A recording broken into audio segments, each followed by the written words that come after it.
We could probably talk for 8 hours. We probably could. Hi, everyone. Welcome to our Week 6 WPIAL Google Hangout. We still don't have a name for this thing, but we're kind of working on it, spitballing some ideas back and forth.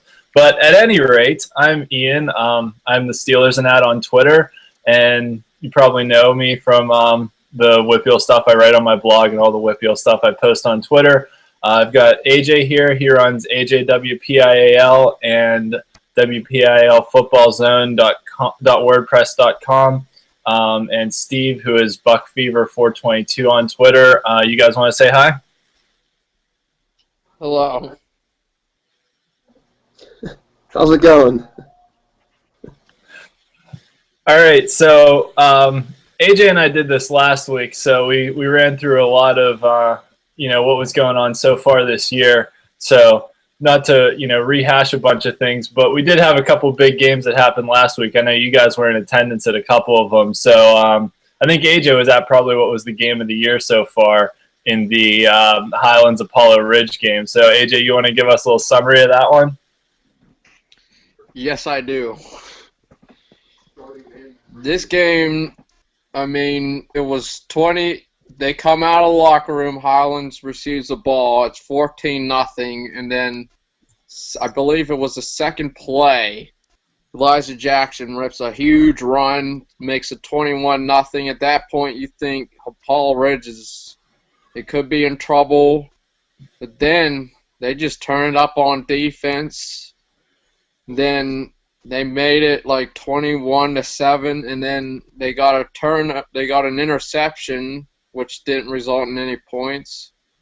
But then on the next drive, they got into the end zone to make it 21-13. The extra point was no good, and then Highlands was driving down the field, and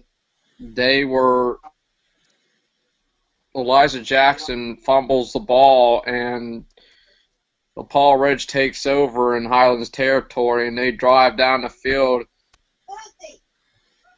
And that was a key play also. And then they tied up with the 2-point conversion and all that. And the last minute was wild. It was a terrible punt from Highlands. And then on the first or second play, Apollo Ridge scores receiving touchdown to take the lead 27-21. At that point, there's 57 seconds left. Apollo Ridge does a squib kick trying to avoid Elijah Jackson, bounces right to him, and they start at the Apollo Ridge 37. And then they score with like 17 seconds left or something like that. And the atmosphere in this stadium was something that was simply amazing. Both stands were packed. There was people lining up the fences. It was so loud. Something I'll never forget. Heck of a game. Yeah, it's games like that make high school football great. It was at Highlands, wasn't it? Yes, it was. Okay. Yeah, that's a pretty cool stadium to catch a game in. I've caught a few there. Actually, I remember when that one was built. I there in the summertime right after it was built because I used to live up there. But at any rate, Steve, I think you said you went to the Pine Richland game, didn't you? Yeah, that was North Hills at Pine Richland. And much like AJ's game, the crowds were huge on both sides.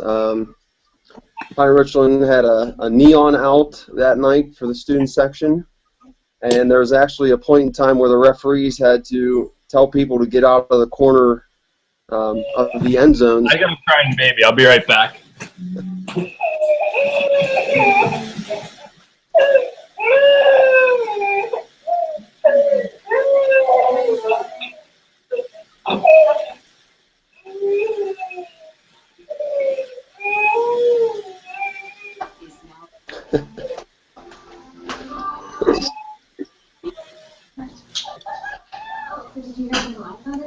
It must be me. I don't know. $50 unlimited iPhone.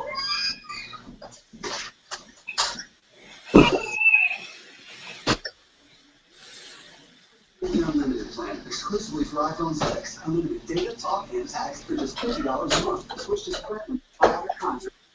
Value wireless. Tonight's 2014 American Style Card is presented by Bucklight. As you're tuning here on CBS, we move to the bottom half of the third inning in a 6-1 game.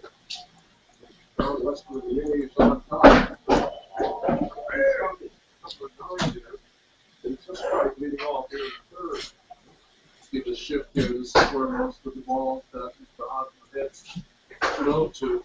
Southern Stock is up to the plate. And the shift goes the other way. Wide third at first, but Sam Cole pushes that one in. Leading off single hit in the third for Kansas City. Since he became the hitting coach in late May, has been trying different stoppers to go to left field more. Since 20 to 30 home runs, but instead of hitting perfect display there. It's also a classic case of the infield who play the outfield. Sam made a nice play over there, but he wasn't hitting him. The outfield was not sure. It's 74 hits. Yeah, don't wake the kids up.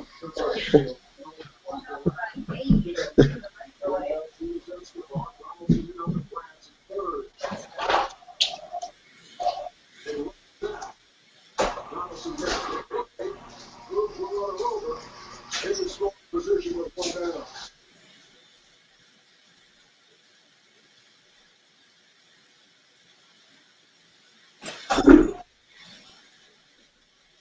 As we talk about in the top half of the inning, Derek Norris replaced Giovanni.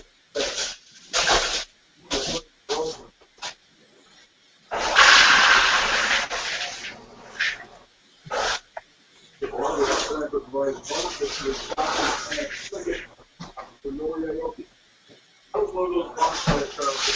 Sacrifice pressure also. Advance in the second. Didn't give it a face early, but it just went too hard for a hit. And Bob Melvin right now, hands out like, come on. Let's go. That's 2 times now. That's 2 timeouts. Dusakis was dancing off the back of center. OPS. We're with Lester. Well, yeah. But timeout.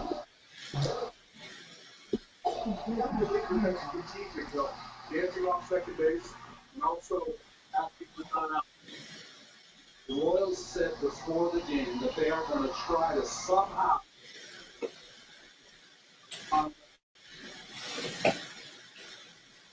by making sure he doesn't throw the ball when he's ready to throw. Is that a 1-year-old? Yeah, 3-year-old. The 1-year-old's correct.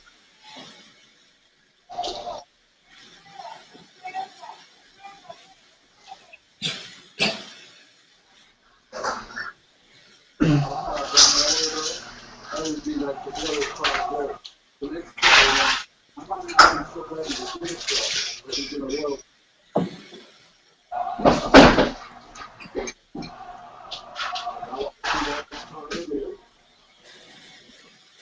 For anybody watching this broadcast, now would be a good time to tweet us questions.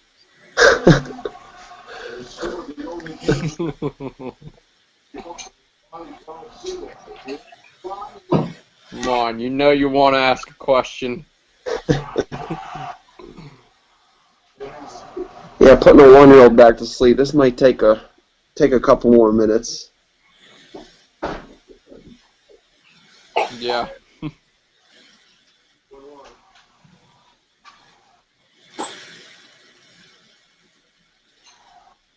Kansas City team that tries to manufacture runs. Last in baseball, with 95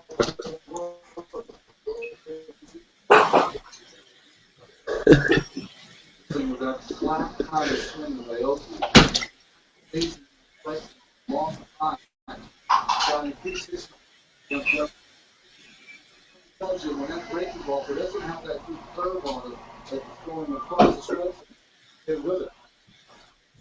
Just great ability to keep his hands inside the ball. And he looks long time. It's in it on the 2-2.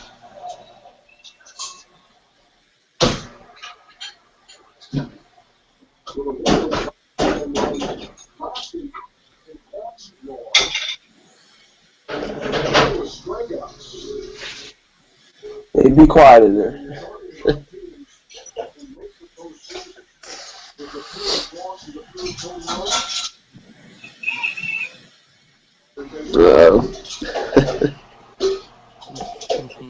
That was like perfect timing too.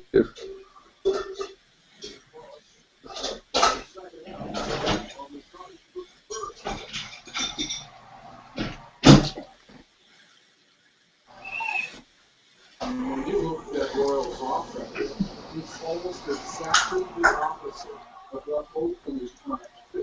They want to walk a lot, they want to hit the ball all the ballpark. That's all they care about. For the Royals.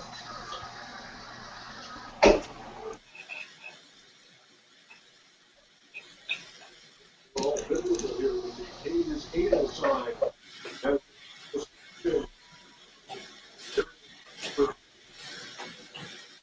The time runs away as much as stop it. Right out the right his first time.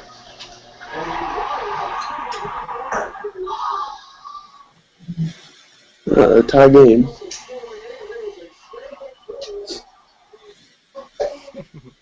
That's your boy Lester. All right, I'm back. Okay. Did I miss anything? We called. No. I just sat here and watched TV. Wild card. Okay.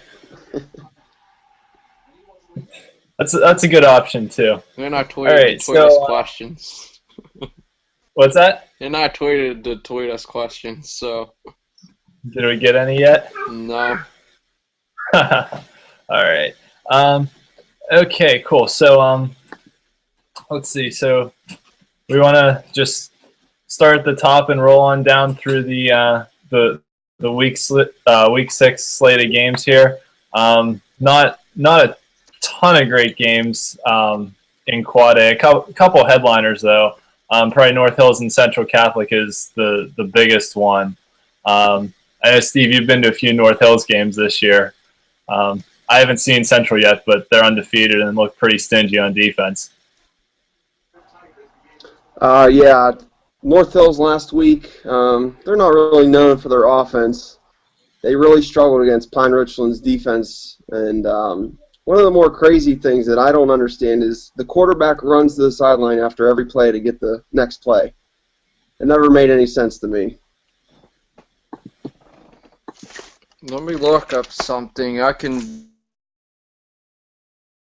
know something that shows how good Central's defense is. I think the only points they've allowed were to North Allegheny this year. I think that sounds right to me. Yeah, they've only given up 14 so far this year. Real quick, because we kind of breezed over the Foothills Conference, Penn Trafford can clinch a playoff spot with a win this week. And I think they need somebody else to lose. I think either Connellsville or Altoona, one of those two. If one of those two loses and Penn Trafford wins, then they're in. Let me see here. And Penn Trafford's playing Hempfield. Connellsville's playing Plum, who's kind of been the surprise team of Quad A this year. And Latrobe is playing at Altoona. Yeah, Plum's probably going to make the playoffs. That's a heck of a story, going from a 20-plus game losing streak to possibly making the playoffs. And then in the Northern 8 Conference, where we've got the showdown between Central Catholic and Woodland Hills, or no, Woodland Hills, sorry, wow.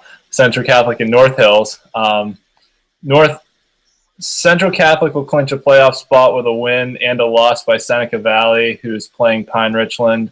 North Hills can clinch a playoff spot with a win, and Pine Richland can clinch a playoff spot with a win over Seneca Valley. So that's what I got there. AJ, you got something on Central's defense? I went to the Central Catholic North Allegheny game at Highmark Stadium, and I got a stat sheet from there. And in that game, I can tell you North Allegheny was held to 80 yards total offense in that game. So that should give you a hint of how good their defense is.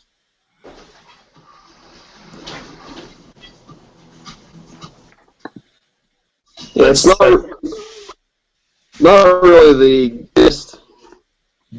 the greatest of North Allegheny teams this year. They have a quarterback in Jeff Clemens who kind of just manages the game a little bit. Not a great thrower, not a great runner, really. But they've been getting by, a couple close games against Seneca and Upper St. Clair, and then they just slacked Shaler this past week. So.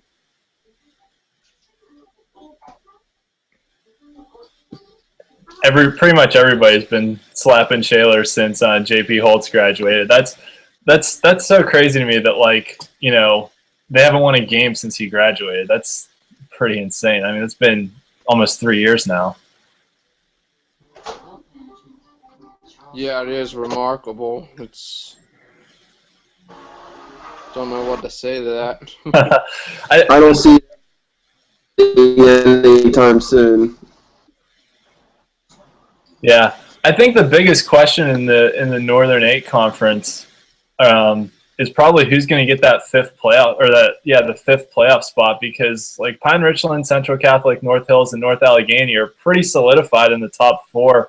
But after that, it's pretty wide open between Butler, Fox Chapel, and Seneca Valley for that last spot. I know Fox Chapel beat Seneca Valley and still has to play Butler, but Seneca Valley beat Butler too. So you never know if Butler beats Fox Chapel, you could have a 3-way tie for that last playoff spot.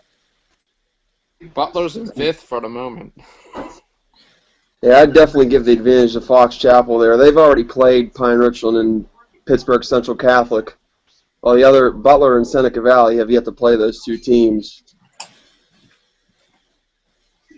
Yeah, I think Butler's in 5th kind of just on semantics right now, that they've only played 3 conference games and the other 2 have played 4.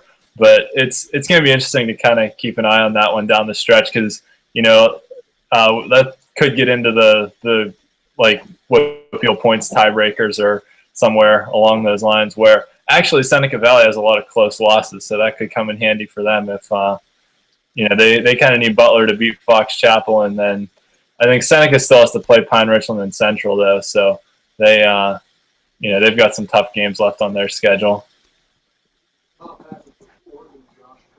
Yeah, they do.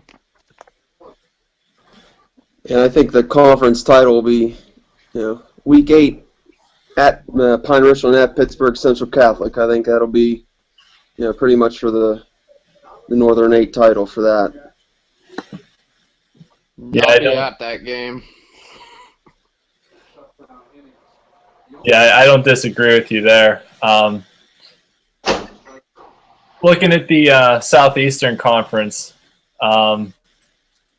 pretty easy slate for the teams at the top, but Mount Lebanon plays at Bethel Park, which could be a big game for teams getting a home game in the playoffs, because 2 of the 3 third place teams get home playoff games in the in Quad A. So that's pretty much going to be for third place behind Penn Hills and Woodland Hills. Penn Hills has a win over Mount Lebanon, and Woodland Hills beat Bethel Park already. So I think Penn Hills and Woodland Hills are definitely the top 2 teams in that conference. But Mount Lebanon and Bethel Park playing for third place and possibly for a home playoff game there this week. And let me check my notes here. Penn Hills clinches a playoff spot with a win. Woodland Hills clinches a playoff spot with a win, and Mount Lebanon can clinch a playoff spot with a win. So that's kind of the situation in the Southeast, and even it's really weird seeing Upper St. Clair sitting there at 1-4 on the year. That's kind of crazy that Jim Render team's 1-4 this year. Yeah, it is. I mean, I was going to mention that Mount Lebanon Bethel Park game. That's gonna be could decide a home playoff game, that's a huge factor. And then Baldwin plays Upper with that game. And then Penn Hills plays Peters Township. So. Yeah, it's just a shame that Upper St. Clair has such a young team this year, and they started out with, Penn Hills, Bethel Park, North Allegheny, and Woodland Hills the first, 4 out of your 5 games, and they got to watch out for Baldwin. Doug Altavilla, he had 378 yards of passing last week. Likes throwing to his brother Nick, so Upper St. Clair better be ready to stomp the passing game next week. Yeah, the one thing that Upper St. Clair does have going in their favor, I actually have a lot of Upper St. Clair people that follow me on Twitter, so I talk with them a lot. And some of them were getting a little concerned after the 1-4 start, but their one win was over Peters Township. So really, as long as they can beat Baldwin and Cannon Mac, they should be in pretty good shape to finish 5th in the conference and make the playoffs. But like you said, Baldwin's a sneaky good offensive team, and they're 1-4 right now too, and but Baldwin still has to play Upper St. Clair, Peters, and Cannon Mac too, so they could put together a little run. All their conference games have been against the top teams: Penn Hills, Woodland Hills, and Mount Lebanon so far. Yeah, definitely. I think I'd give the edge to Upper St. Clair, but you never know what can happen. Yep. Moving down to AAA, the Big 9 conference is it's pretty crazy looking at the standings right now. I mean, you've got Thomas Jefferson in first place at 5-0, and if you want to talk about teams that are pretty much essentially guaranteed to win their conference title, you want to mention Penn Trafford in the Foothills Conference that's beaten two of the top 4 teams. They have a win over McKeesport, and they beat Altoona. They really just have to play Plum, which is the only other team in the top half of that conference. And then Thomas Jefferson sitting at 5-0. They've already beaten Ringgold and Laurel Highlands, who are in 2nd and 3rd in the conference.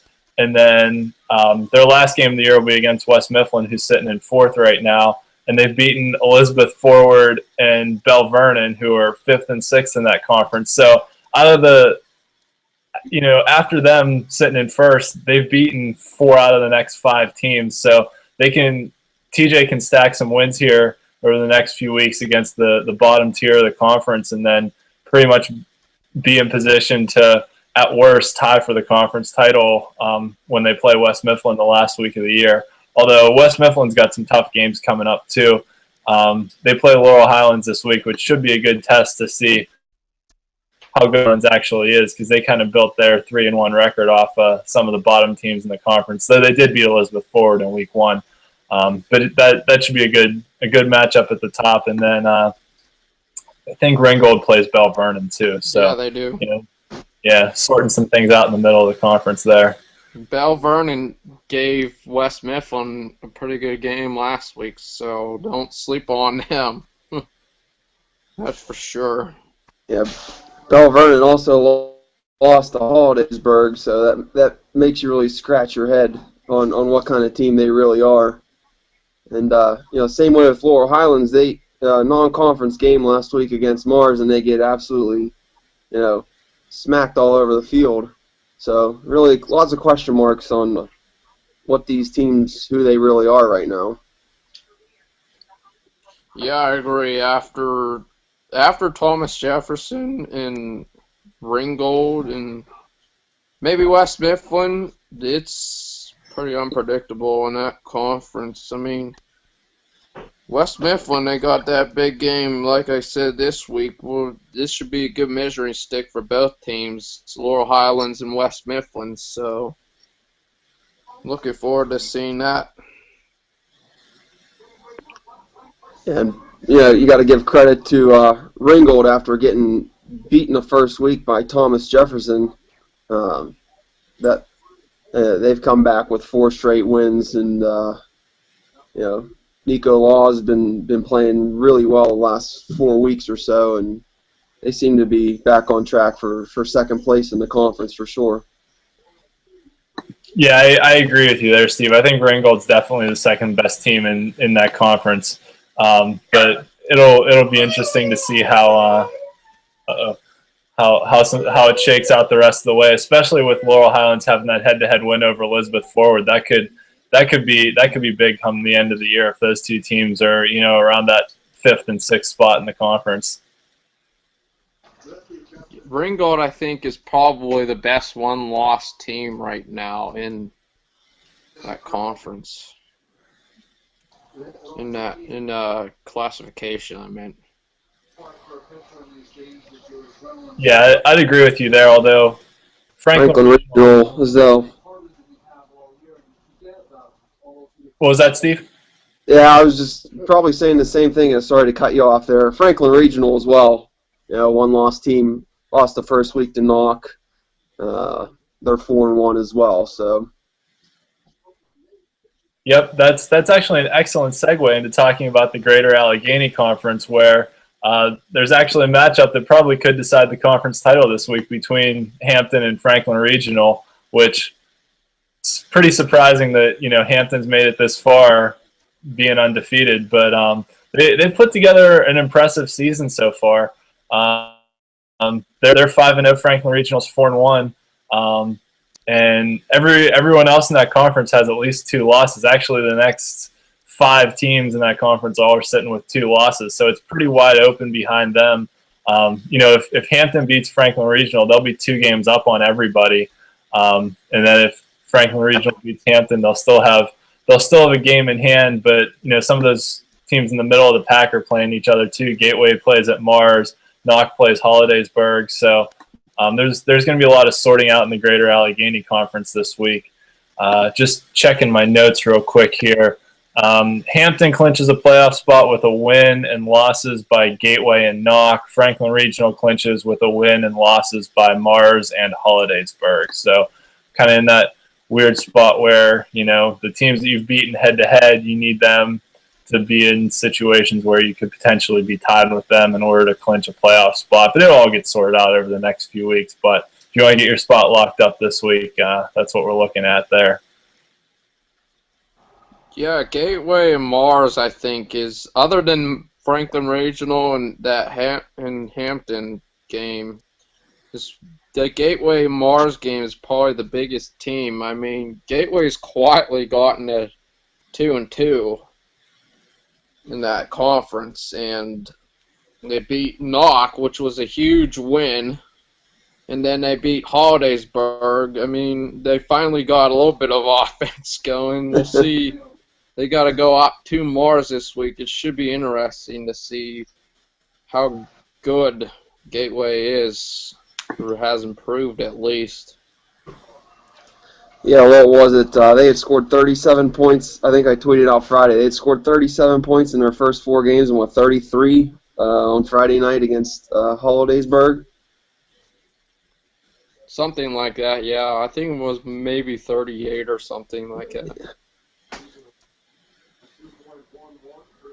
That's a fun little trip up to Mars, too. You're pretty much guaranteed to be parking in a field when you go there. I've been there for a few games, too, and they have like a small parking lot by their stadium. And if you want to park anywhere that's in walking distance, you're pretty much either in someone's front yard or in a field. But that's what it is up in Butler County, I guess. Yeah, true. You got to watch Mars only has 2 losses this year by a combined 9 points. And losing, Josh Schulteis, I'm sure, really hurt them. They've had Ori Rinneman step up for them, but this will be a big test for both teams. Try to sort out the Greater Allegheny here.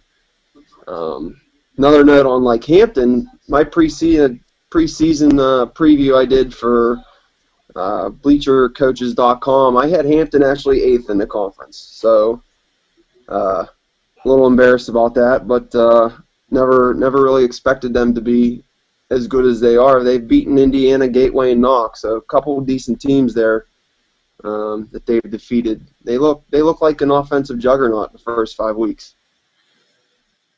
Yeah, I agree. They've been arguably one of the bigger surprises in AAA this season. I mean, I didn't think they would start out 5-0, and if they can beat Franklin Regional, they're sitting real pretty in that conference for sure. Right. I mean, last year they had one of the worst defenses. I think they're given something like 30 points per game up. This year they are best in AAA right now, 5.8 points per game allowed. So that's a pretty big turnaround for them. They're outscoring teams 193 to 29, and I'm reading that off of Ian's blog, so it's pretty good. Those numbers are probably right. I usually update like Friday night after the game, so my mental math after 11 o'clock isn't always real sharp. But I think those numbers are pretty right. Yes. It's been kind of a crazy year in that conference though, because week 1 Josh Schulteis got hurt for Mars, and Mars got beat by Indiana, and then the next week Indiana gets beaten by Hampton, and then Mars gets beat by Franklin Regional, and Franklin Regional beats Indiana, and then Knox looked like they were in pretty good shape after they beat Franklin Regional, but then they lost to Hampton and Gateway. So it's been a pretty crazy year in that conference. It's pretty wide open in the middle there. Indiana has a non-conference game this week, so they have Elizabeth Forward. They should be able to win that game, but we'll see. Just one other note, too, before we move on. Hollidaysburg's actually made the playoffs 3 out of the last 4 years. So they, we don't really think too much of them because you just don't see or hear much about them from them being out all the way out in Altoona. But they've found ways to sneak in on, on winning tiebreakers and things like that. They haven't made it anywhere in the playoffs. They've lost in the first round every time, but still – 3 out of the last 4 years isn't anything to shake your head at either. They find ways to get in. Yeah, and they play a Knox team that's desperate for a win, so we'll definitely know a lot about the Greater Allegheny after this week. Yep. Moving on to the Parkway, where the 2 best teams in AAA reside. And actually, West Allegheny is the 2-time defending AAA champs. Got a scare from Montour last week. I was kind of following along with that on Twitter. The West Allegheny Twitter account, I think it's like West_sports or something like that. But they're one of the better ones at posting updates on their games and stuff.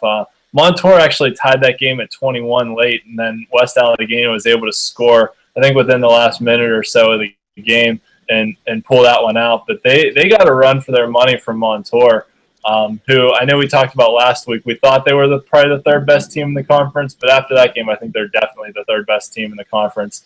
Not much on the slate this week in the Parkway, but West Allegheny can clinch a playoff spot with a win or a loss by Chartiers Valley, who plays Moon, and then Central Valley clinches a playoff spot with a win over Newcastle.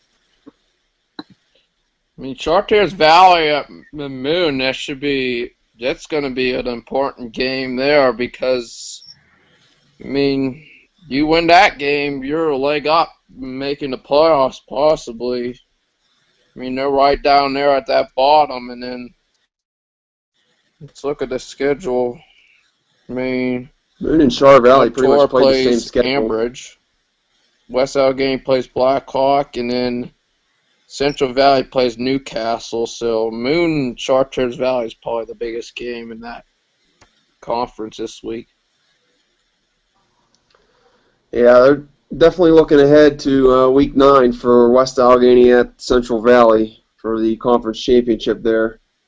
Other than that, this conference is, looks pretty muddled, just like every other one right now. Ambridge was kind of hiding out in that 5th, 6th spot there. They just had their star player transfer to Aliquippa today. That's Stephon McGinnis. Wow, that's a huge loss for them. Yeah, it is definitely. More so for the basketball team than the football team, but still, I'm sure Ambridge will be fighting that. We'll hear all about that, and the state will turn it over, and who knows. Yeah, he's not going to be eligible to play right away for Aliquippa, is he? They said he might be able to if Ambridge can sign off on it. Apparently, one parent was living in Ambridge, one parent lives in Aliquippa, and seems a little shaky to me, but who knows? I guess we'll find out soon enough. Wow. That's a big blow for Ambridge. They haven't made the playoffs in a long time either. It was 2005 was the last time they made the playoffs. So, yeah, it's I agree with you, AJ. Like Moon and Central Valley in the middle there. Whoever wins that game's got a pretty good leg up on getting into the playoffs.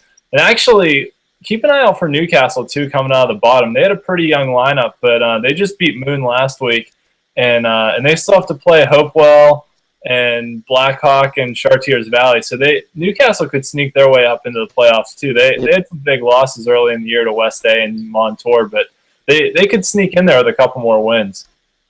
Yeah, they played Moon last weekend in that offensive shootout, if I believe I'm right. It was like 43-37 or something like that. So, yeah, that was a pretty good game from what I'm guessing from the score.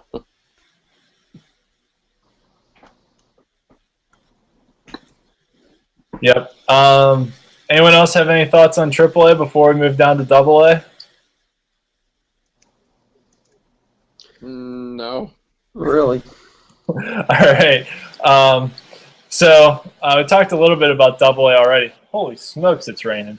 Talked a little bit about AA already with probably the game of the year so far between Highlands and Apollo Ridge in the Allegheny Conference. And kind of hidden in there too last week was Freeport gave Katanning a run for their money, and Shadyside Academy got beat by Ford City in probably the upset of the year so far. Ford City they'd beaten Burrell and hadn't really done anything else all year. I think Ford City had only scored like 30 or 40 points all year, and then they put up 34 against Shadyside Academy, who's a pretty good defensive team. Beat them 34-33. So actually, even though Apollo Ridge lost to Highlands, those two have some separation at the top. Highlands is 5-0, Apollo Ridge is 4-1, and then you've got 4 teams in Shadyside Academy, Katanning, Freeport, and Valley who are all sitting at 3-2, and fighting over those last couple playoff spots. Yeah, like you said last week,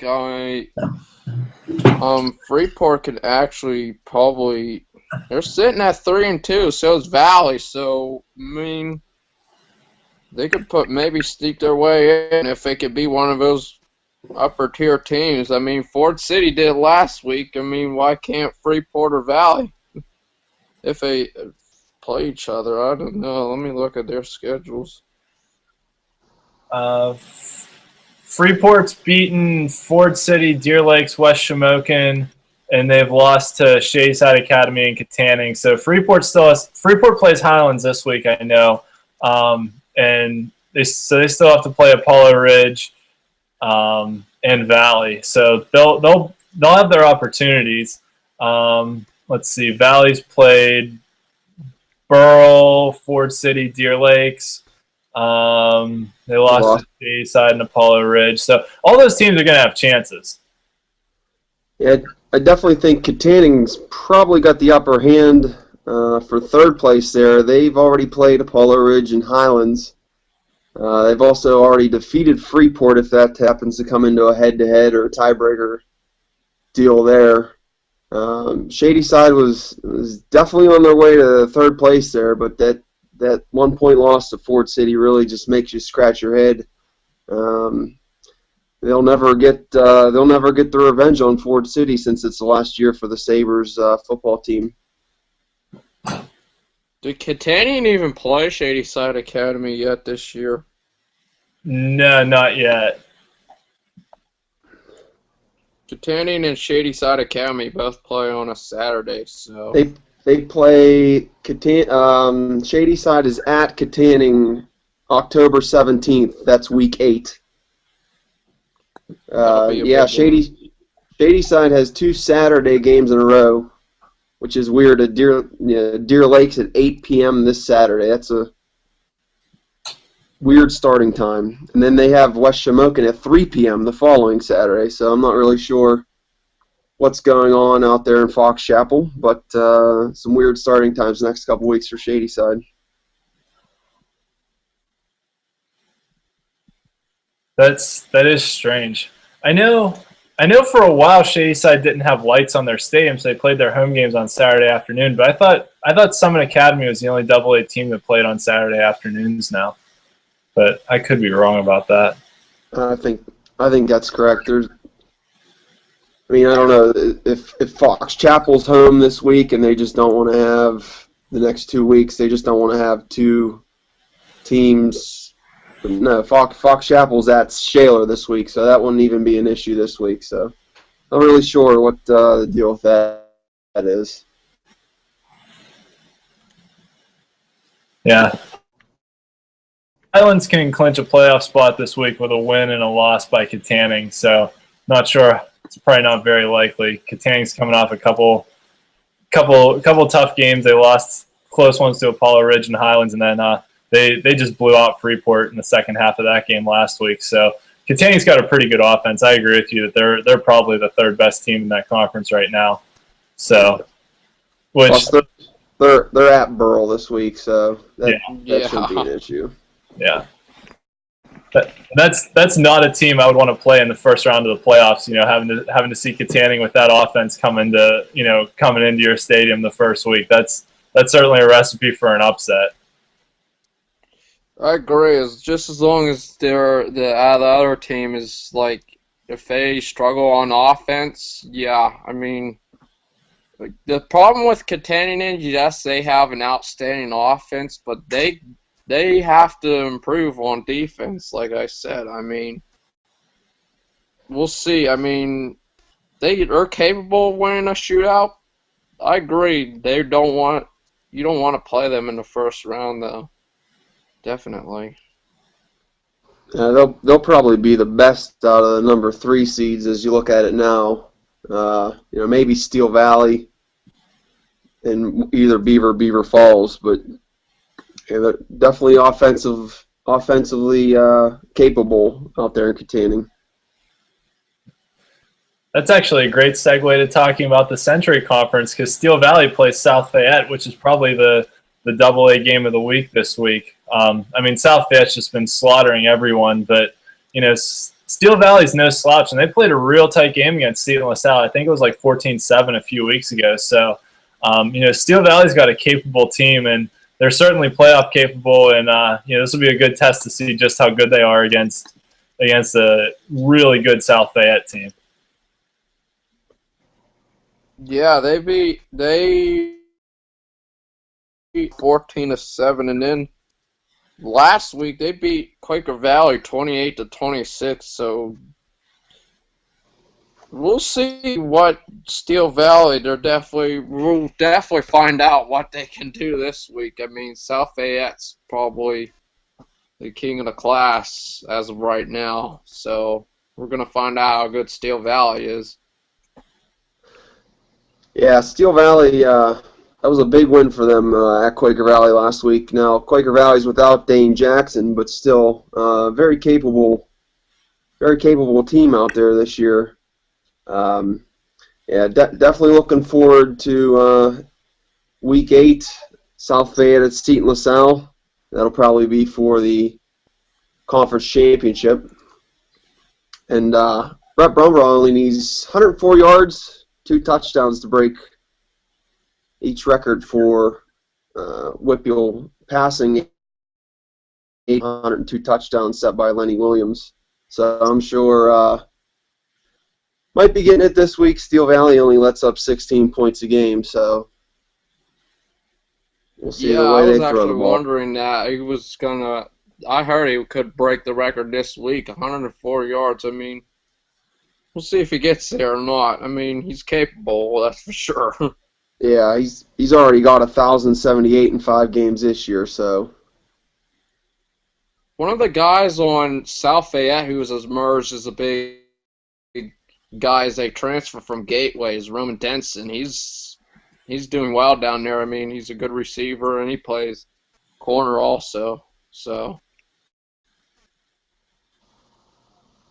Yeah, actually, I was talking with Josh Roundtree from MSA Sports about this a little earlier in the week. Steel Valley actually held Tyler Perrone from Seton LaSalle to like 9 of 19 for like 83 yards. So, there was a lot of turnovers in that game, I know, but Steel Valley's got a capable defense too.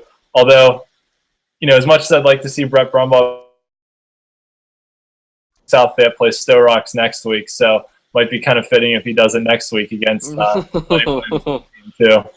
that's kind of ironic there, yeah.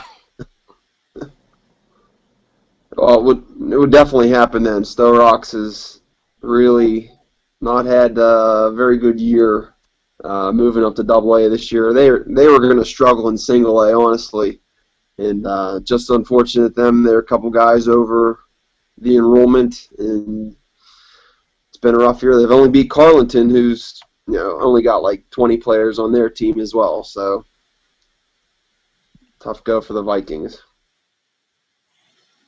Yeah, it's been a long year for Stowe Rocks without Lenny Williams. I mean, you gotta feel bad for them having to move up like that. Yeah, and another team we haven't really talked about in the Century is South Park. They kept things close against Seton LaSalle. They've also lost to South Fayette, so they've got the 2 big guys out of the way.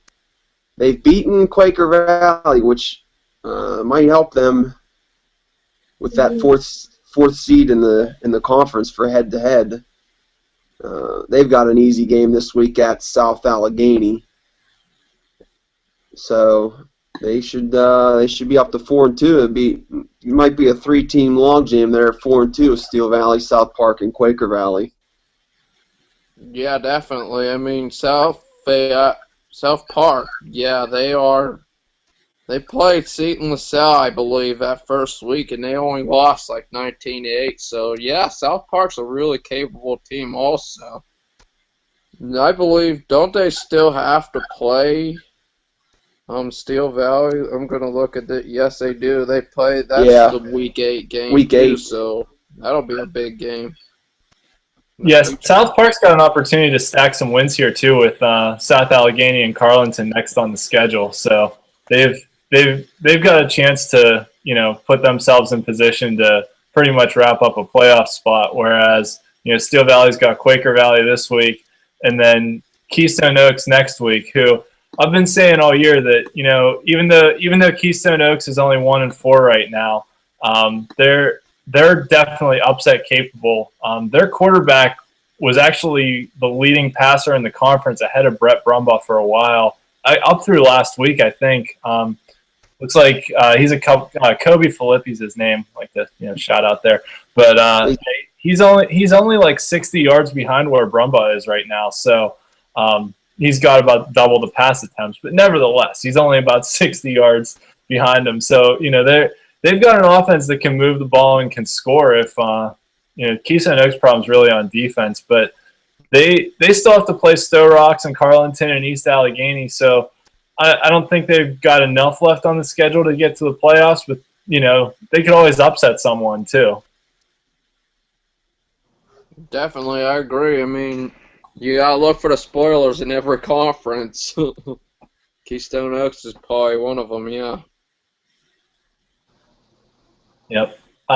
Let's see here. Playoff-wise, Seton LaSalle and South Fayette can both clinch playoff spots this week if they win and South Park loses, but it doesn't seem very likely with South Park playing South Allegheny.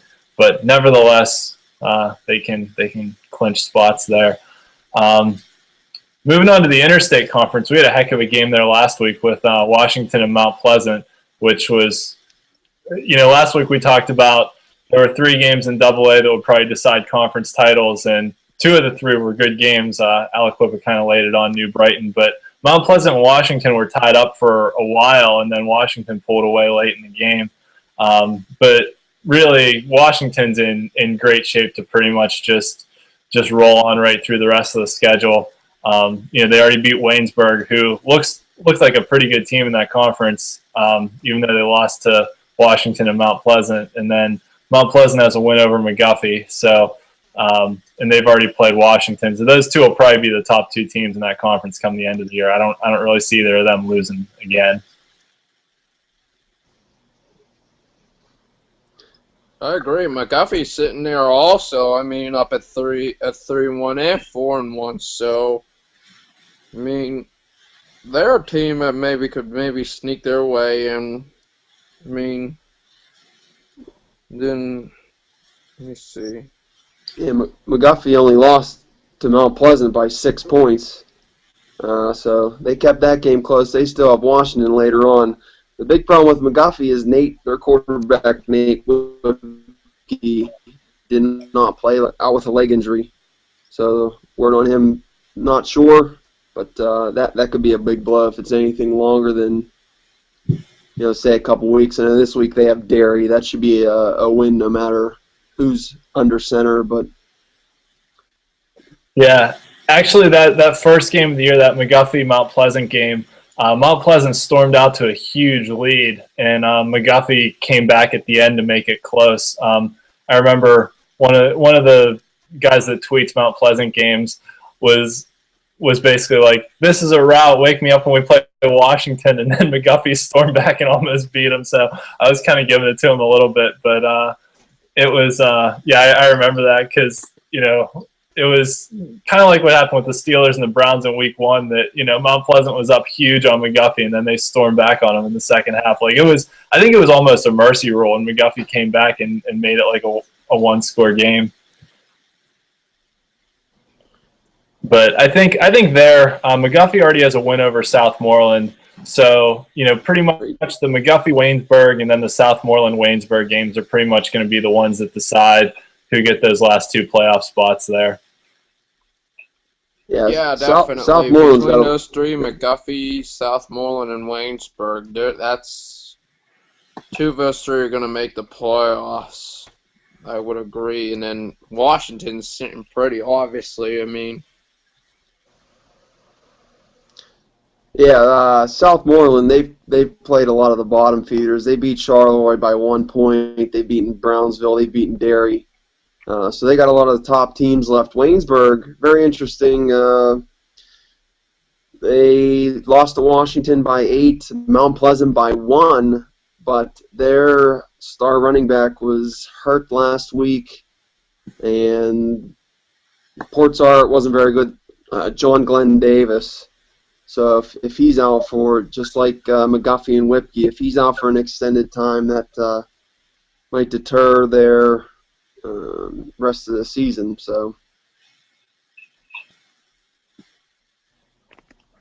yeah, I'm kind of pulling for Southmoreland just because they haven't made the playoffs since like 1979. So that would be a cool story to see them get in. Avella and Singler is kind of that team last year that hadn't made the playoffs in like almost 40 years. So Southmoreland could be that team this year. They've got some seniors and some experience on that team. So really, if they can find a way to beat Waynesburg, they could probably get in with 5 wins, assuming they beat who else they have left? They have Burgettstown left. So I doubt they can beat Washington or Mount Pleasant. But speaking of Burgettstown, shout out to them. They broke a huge losing streak, like 20-plus games this past week, beating Charleroi. So, shout out to the Burgettstown Blue Devils. They got got off the schneid, breaking like I think it was like a 25-game losing streak or something crazy like that. That's Brownsville. That's more than last made the playoffs in 1979, which was when the Pirates won the World Series last. So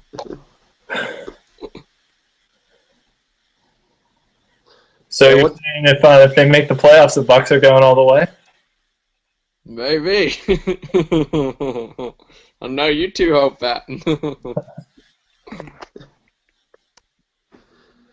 Yeah, that's for sure. Yeah. So in the Midwestern Conference was the one out of the 3 games more or less for the conference title that wasn't exciting last week. Aliquippa Mercy rolled New Brighton. They're 5 for 5 on Mercy rolls, but Aliquippa's kind of built their record off the bottom fears of the conference too. They still have to play Beaver and Beaver Falls over the next couple weeks. Actually, they've got Beaver Falls, and Mount Pleasant in a non-conference game over the last 4 weeks of the year. I think they play like Freedom too somewhere in there, but I think the Freedom games are only away game. Beaver Falls, and Mount Pleasant all have to go to the Pit to play. So I really can't see Aliquippa losing a game at the Pit this year. I agree. Aliquippa's sitting pretty in that conference. They play Beaver this week at the Pit, and then let me go look up their schedule. How many points? What's the over/under on that game? Got to be at about 100. At least. Aliquippa, yeah, they have Beaver, then they have at Freedom, Mount Pleasant, and Beaver Falls. Yeah, so it's a pretty. I mean, 3 of the 4 games are at the Pit. I mean, it's going to be pretty hard for any of us teams to win. Yeah, I think game this seeding is going to be Beaver Falls at Elwood City. Beaver Falls got 3 wins, but they've beaten up on the bottom feeders, Freedom, Mohawk, and Laurel. Elwood City's 2 losses have come to New Brighton and Aliquippa, so it's good for them that they have them out of the way. That should be another high-scoring game. Beaver Falls very young. Their running back last week, Cordell Cummings, had 260 yards. So Elwood City's defense, not great. 21 points a game, 22 points a game. So that should be another high-scoring affair as well. Yeah, that's a real interesting game this week. I mean, Beaver Falls is at the moment sitting in 4th, and then Elwood City's sitting at 5th. So that's a huge game in terms of making the playoffs for sure. I mean, Beaver Falls wins that game. I mean, you're 4 clear cut because I mean, Elwood City would be 2 and 3, and then Laurel and Mohawk are sitting at 1 and 3, and then Freedom at 1 and 4. So that's a huge game this week. Yeah, then you just have to worry about Beaver. Yeah. The battle for that last spot there. Yeah, if Elwood City wants to make the playoffs, they've got to either beat Beaver Falls or Beaver, considering they've already lost to Aliquippa and New Brighton. So that's pretty much where they're sitting. Let's see. Aliquippa clinches a playoff spot with a win this week. New Brighton can clinch a spot with a win and losses by Elwood City and Mohawk. So that's certainly possible for both those teams to wrap up their spots too. Yeah, I agree. I mean, Aliquippa,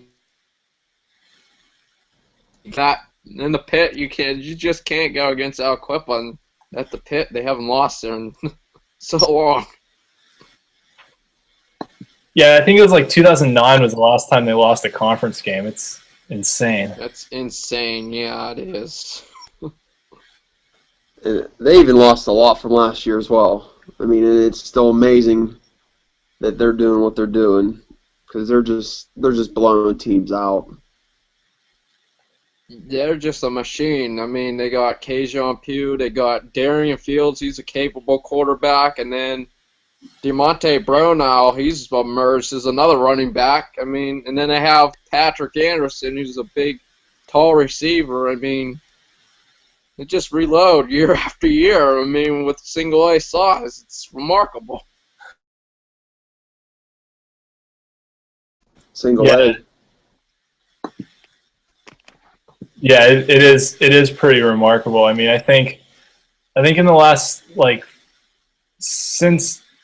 in the last 4 years, Aliquippa's only losses have been to South Fayette at Heinz Field since the beginning of 2010. So that's pretty incredible. Speaking of single A, nice segue there, AJ. Moving on down I know we all want to get to the Jeanette Clareton matchup, so we'll kind of breeze through these other couple. It's pretty much Neshannock and everybody else, and I was talking about some teams earlier that pretty much have first place wrapped up. You can pretty much book Neshannock into the first place spot. I mean, right now you've got Neshannock, Southside Beaver, Shenango, and Riverside are the only teams with winning records in that conference, and everyone else is at 1-4 overall, and some variety of 1-2, 1-3, 0-4 in the conference. But Neshannock has wins over all the other teams that have winning records in the conference. They've already beaten Southside Beaver, Shenango, and Riverside. So their whole second half of the year is against teams that are in the bottom half of the conference. So, I mean, if they're not a sure thing for that conference title, I'll be shocked, since they have the head-to-head tiebreakers over all the rest of the teams at the top of that conference. Yeah, I mean, Neshannock's, they're clear cut. They're probably as clear cut, basically, as Washington is in their conference. They have Vincentian this week.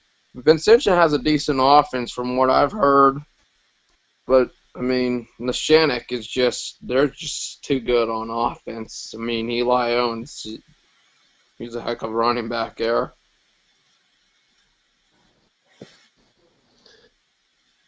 Yeah, Neshannock, yeah, definitely a preseason favorite for that conference. And, yeah, like you guys said, they're definitely going to breeze. Got to give big ups to Southside Beaver and Shenango. Southside Beavers won 4 in a row now, and winning 4 games in maybe 4 or 5 years is an accomplishment for them. But to have 4 wins in 1 year is just great for them. I know I had Southside and Shenango 8 and 7 respectively in my preseason rankings. So once again, feeling like a pretty big idiot there. But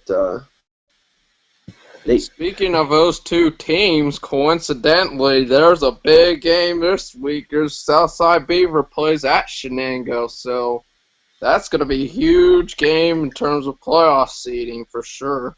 Southside Beaver and Shenango both 3-1 in conference, and overall, Southside Beaver's 4-1, and then Shenango's 3-2. So that's going to be a huge game there. Right. The only difference there, Shenango, their non-conference game was at Avonworth, which is not fair, and Southside Beaver played Fort Cherry, so a little different there, but. Yeah, don't feel too bad about having them 8 and 7 though. That's pretty much where I had them too. So that's been a big surprise for me. But good for those schools. I'm really shocked that Rochester's sitting at 0-4 at the bottom of that conference. I kind of like seeing Upper St. Clair at 1-4. Up in Quad A, seeing Rochester sitting at 1-4. Surprising to me too. They got enough. Rochester's another team. Western Beaver was another team I had pegged it at 2. And they've really lost some head scratchers. Shenango by 1 point to start the year. Riverside, Char Houston. They barely beat Vincentian, and then they get smacked around by Neshannock last week. Rochester was really young coming into the year, much like Upper St. Clair, and it's, like you said, it's just very weird to see them at the bottom. Yeah, definitely, considering what they have done in the past. I agree. Yep. So we kind of mentioned wasn't the non-conference game against Avonworth isn't something you can really expect someone to win.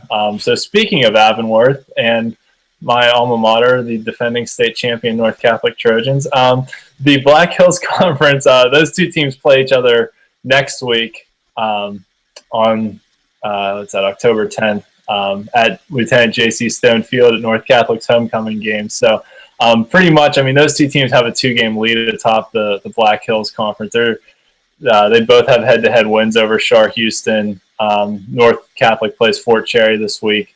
And, you know, they're pretty much easily the top 2 teams in that conference. They're running away with it. They can both clinch playoff spots this week, and then next week's game will pretty much be for the conference title when the Cardinal World North Catholic now, since they're from Cranberry, I guess. You know, it was North Catholic when I went there because it was on Troy Hill where it should be. But at any rate, those are, you know, arguably two of the top teams in AA. I mean, I think we talked about it a little bit last AA, however you want to rate them, are Neshannock, Avonworth, North Catholic, Jeanette, and Clareton in some order. And, you know, Avonworth and North Catholic are just running away with that conference. Yeah, I have to agree. I mean, North Catholic and Avonworth is pretty obviously going to decide a title. They're clear-cut 2 best teams in that Black Hills Conference. I mean, and then Fort Cherry and then Chartiers Houston, Brentwood, and maybe Bishop Canavan are all going to battle out for those 2 playoff spots there. Yeah, in a completely useless note, Lieutenant J.C. Stone Field is actually the closest stadium to where I live, so I might have to make my way down 19 to check that game out. That should be a great one. I'm sure that place is going to be packed. Hopefully it's a nice night and people won't mind walking around Marshall Lake there.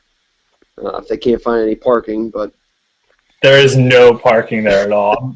I'm going to try and go up for the game, and knowing from going to games there in high school, there is no parking there at all. Nah. But anyway, back to football. Avonworth, could really have been the second best team in the state last year, behind Cardinal World North Catholic. They lost both of their games to North Catholic, and they were both within a touchdown, if I'm not mistaken. Both in week 8, I think it was last year, and then in the semifinals of the WPIAL championships. Yeah, I agree. I mean, Avonworth, they could win that game. I mean, it's going to be a good game, but they've gotten so close those last 2 games. Like I mentioned, they would have been outside of North Catholic last year. Yeah, they were probably the best team, arguably. Their starting quarterback did not play last week. He had a shoulder injury. He re-injured a shoulder that he had surgery on 2 years ago as a sophomore for Avonworth. So, there's no word about him, but he did not play last week, and I wouldn't be surprised if they just let him take the week off against Bishop Canavan, because anybody can pretty much be under center for the game against the Crusaders. Yeah, I think his name is Zach Chandler. I'm not positive on that. Yeah. Yeah. They've got a couple pretty tall receivers, too, if I remember correctly. A couple guys like over 6'2", I think. So that'll be an interesting little matchup problem for North Catholic on the outside, especially as much as Avonworth likes to throw the ball around. I know last week North took a little bit of time to adjust to Riverside's spread offense. Riverside was throwing the ball around on him a little bit, and then North buckled down and laid it on him in the second half. But it was a close game at halftime. I think it was like 22-16 or something. It was pretty close at halftime last week, and North just pulled away in the second half. But that's that's the game that pretty much everyone's had circled on their schedule. Boy, their biggest receiver, their big playmaker receiver, he's one of them. He's 6'2", 200 pounds. I mean, he's in articles basically every week. I mean, scores quite often for sure. Then last week they had a wide receiver playing at quarterback, I believe, and he's a senior, so.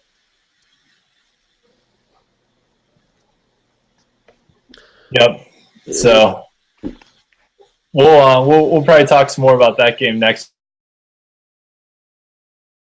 But moving on to the Eastern Conference, the game that everyone's probably been waiting an hour to listen to us talk about, the Jeanette Clairton game. Which I mean, as soon as conference alignments or the realignments were announced, everyone was so excited for Jeanette Clairton. When the schedules were announced, put a big circle around it with a red Sharpie, saying this is probably going to be one of the games of the year in Class A, at least before the playoffs happen. And neither team is really disappointed so far through 5 games. They're both undefeated. Jeanette's putting up like 50 points a game basically, and is only giving up like 10. Although they've kind of stacked some wins against the bottom teams in the conference: Riverview, Sarah Catholic, Leechburg, Wilkinsburg, and Springdale, who's kind of sitting in the middle. And then Clairton has just been absurd on offense. I mean, they're averaging over 70 points a game. They have 372 points through 5 games, which is just absurd. I mean, they're averaging over 70 points a game. The only team to score on them was Springdale, who put up 13. So, I mean, this is strength on strength. This is power on power. This is small schools loaded with athletes all over the field. I think this is the Root Sports game of the week. This is the one everyone wants to see. Oh, definitely. I mean, Jeanette they got a lot of good players. I mean, and their punt team or punt return team is actually pretty good, and then they got a few playmakers for sure. And then Clairton, I mean, all I gotta say is if Clairton somehow finds a way to smash Jeanette, which I really highly doubt, I don't see any team, honestly, maybe beating them. I mean, if they can smash Jeanette. But like I said, I think it'll be a good game. They're outscoring teams by 72 points. 72. That's ridiculous. I don't see this. Jeanette's been good, but like you said, they've played the 5 bottom teams in the conference. We got to be on watch for that total points scored for the record. So Jeanette might be trying to save their record a little bit this week if they can keep them under 50. If they keep them under 50, I'll be surprised. I will be. I mean, it should be interesting to see how. We don't really know how. Jeanette probably has a decent defense, and I mean, who knows how this game could turn out? It could turn out a defensive game, or it could turn out an offensive shootout. But then again, Clairton has a heck of a defense too. Yeah, that's the thing you do never know about, because like I remember a couple years ago, it was a WPIAL championship game between Clairton and Rochester. I think it was the Derek Moy year, and both of them had just absurdly good offenses going into the championship game, and then the championship game was like 13-12 or something like that. It turned into a defensive struggle, and you're absolutely right. I mean, Clairton is so good on defense, which is almost as impressive as how good they are on offense. The one thing I did note today, I don't know if you guys caught it on Twitter, Craig from the Post-Gazette posted it, that Clairton coach Wayne Wade said running back Harrison Dreyer is awaiting results on an MRI of his knee, and he's doubtful for the game against Jeanette, which, I mean, he's got like 600 yards rushing and 100 yards receiving and 13 touchdowns, but I mean, even if you take him out, you've still got Lamont Wade, Aaron Matthews, Ramon Clifford, Ryan Williams at quarterback. I mean, James Hines at receiver. Clairton is just so loaded with playmakers that, I don't. I mean, losing Dreher is going to be a loss for them, but I don't know how much of a loss it's going to be just because of how many playmakers they have on that team. Agreed. I read a tweet on Friday, I believe, that they had actually several guys injured in the last game. I think it was like 6 or 7, they said. I don't know if the injuries were serious or not, but we'll see. I heard that Clairton actually had 2 guys ejected in the first half of their game against Riverview last week. Now, I'm not sure if they have to sit out a game or how that works with the WPIAL and state rules. But, with injuries and possible suspensions here, you're getting down to like 20 guys on your roster, 20 to 25 guys on your roster for a game, and it's supposed to be warmer weather Friday. Who knows with a lot of athletes on the field for this game for sure. Get tired quicker, but we'll see. The game's at Clairton too. I have a hard time seeing them lose at home. Yeah, I agree. I mean,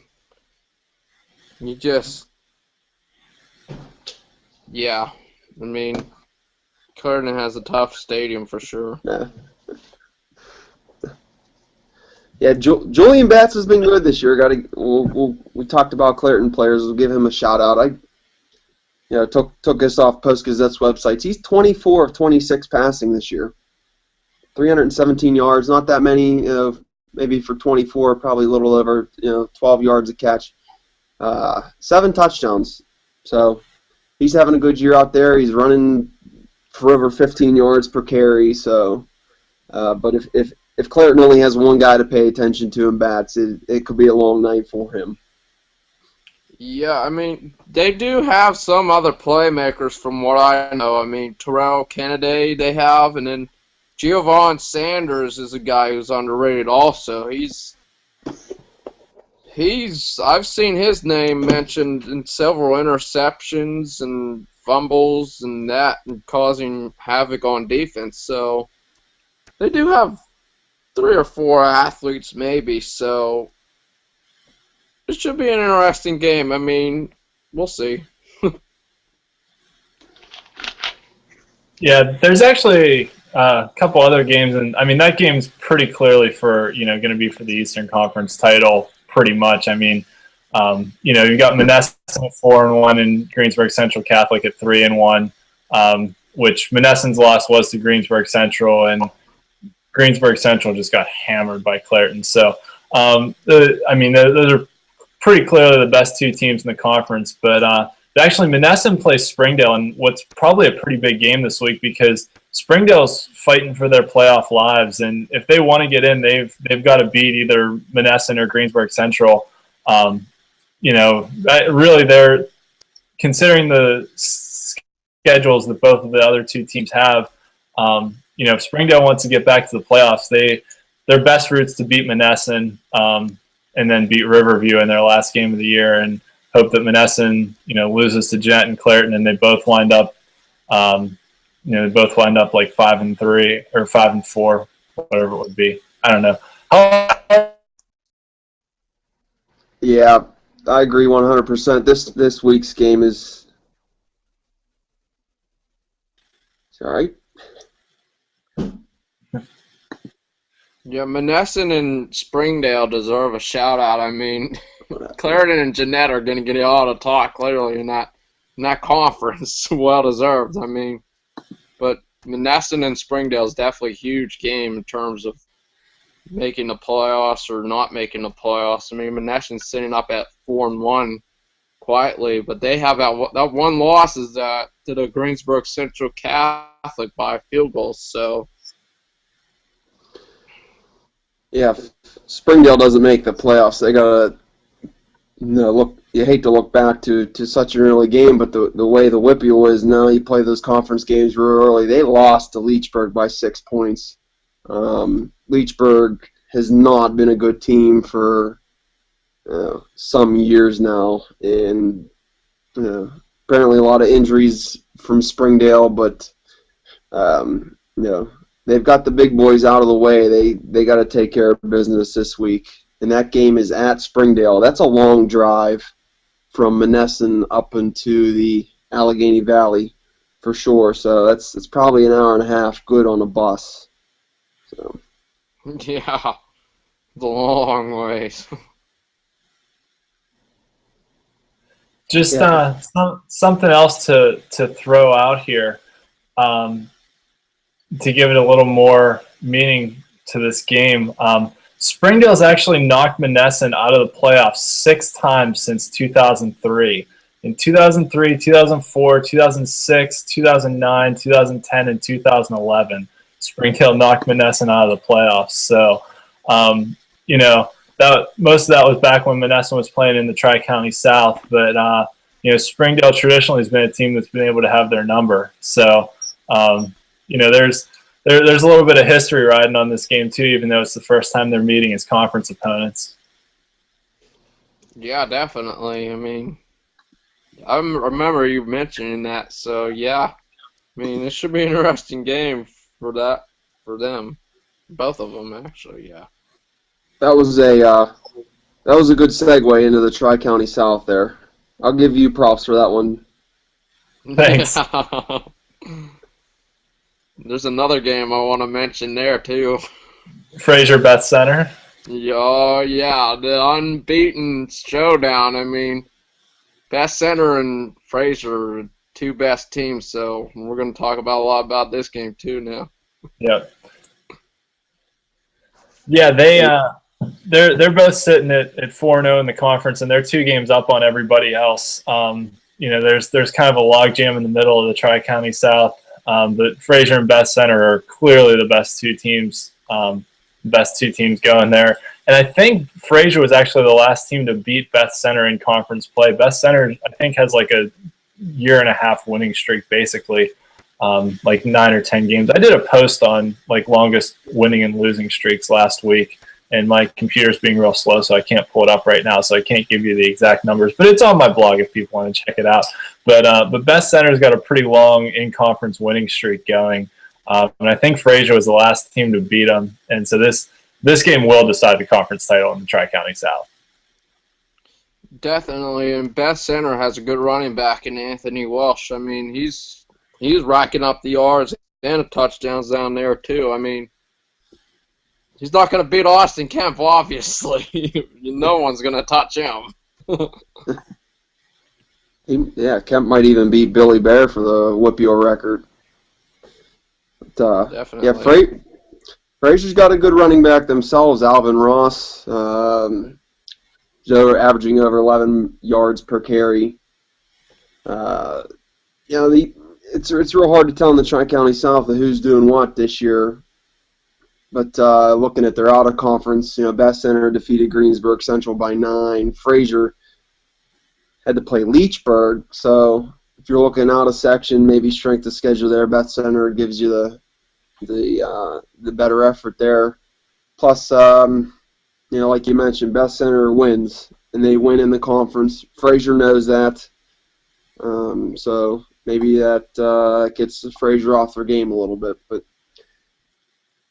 Mapletown actually plays Jefferson Morgan this week, and both are currently sitting at 3-2 in conference. So that's actually another big game in the Tri-County South. So there's a lot of big games this week down there in the TCS. Yeah, Mapletown's already lost to Beth Center and Fraser, so Jefferson Morgan still has Beth Center on their schedule. So I would say that Mapletown probably has the upper hand on that. Other than that, just a lot of teams that are just medaling right around 500 there.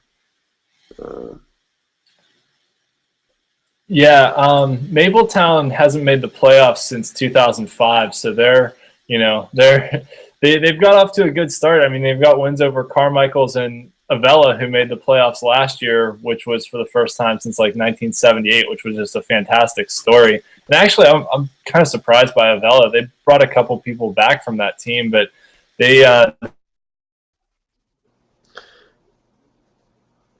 Avella's actually sitting at 2-3 in that conference, so I mean, They're not yeah.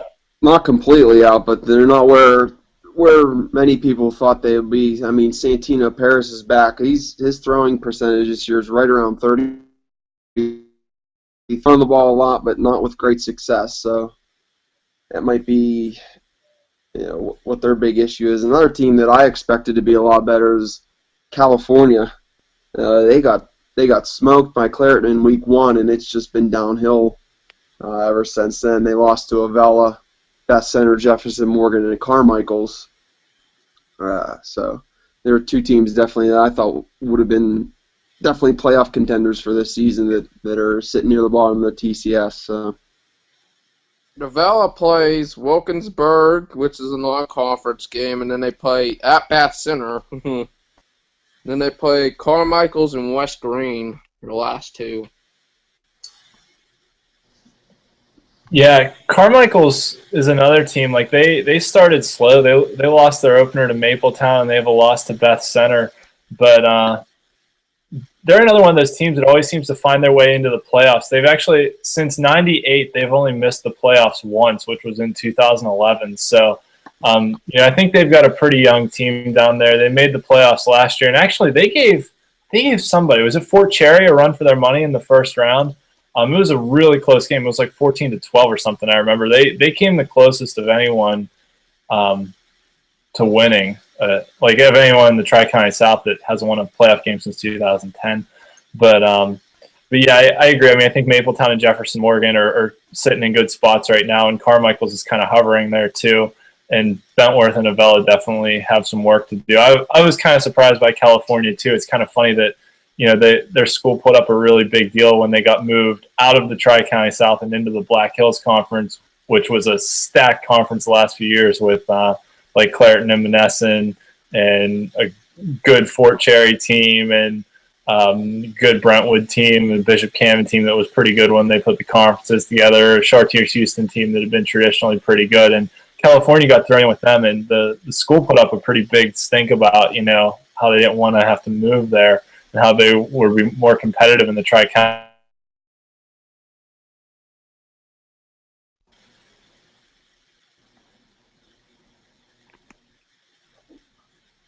Yeah, definitely. I mean, Yeah, I looked up that Carmichael's Fort Cherry game. Fort Cherry beat Carmichael's in the playoffs last year. It was 13-12. Close enough. Close enough, yeah. Fraser, Best Center, and Avella all lost pretty big in the first round. So, yeah. I don't see this being the year either, but stranger things have happened. That's why they play the game, I guess. yeah, I mean, like I said, coming into the season, I called it. I think Bath Center would have the best shot at winning. They got to get past Fraser first this week, so we'll see. Yeah, really, I mean, considering that the top two teams in each conference are guaranteed home playoff games, you start to look at those teams that are third and fourth in other conferences.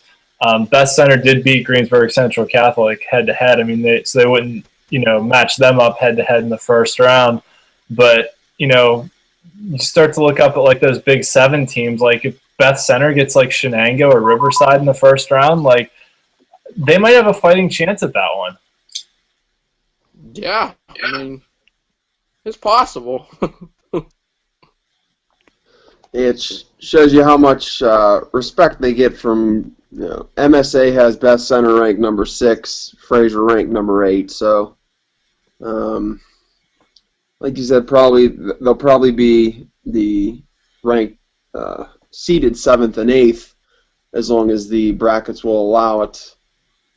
So, yeah, maybe if they get like a Chartiers Houston or a Fort Cherry, somebody like that, like you said, Shenango, Riverside, whoever comes out of the Black Hills or the Big Seven as the 3 and 4 teams, that maybe they'll have a chance. Yep. So that's pretty much all I've got for tonight. Anyone else have any other parting thoughts? We're going on an hour and a half. No, not really. And Not really. Pretty light schedule this week for bigger games. I think we pretty much went over all there was to offer from this week. So yeah. Your Twitter handles and blogs and stuff like that. Yeah, I'm AJWPIAL on Twitter, and I run WPIALfootballzone.wordpress.com. I am at BuckFever422, and I tweet a lot about the Pirates, and I always have high school stuff for you. Some football, but the last couple years with the Pirates being so good, it's been tough to get football stuff. But basketball, high school basketball, on my Twitter page as well. So cool. Thanks a lot for joining us, and hopefully we can get everyone back together again next week and do this again. I know we've been trying to get a couple other of the big, WPIAL Twitter folks on too. That it's Josh Roundtree's birthday today, so happy birthday, Josh. We'll throw that in there at the end. He's our buddy from MSA Sports. He runs their Twitter account.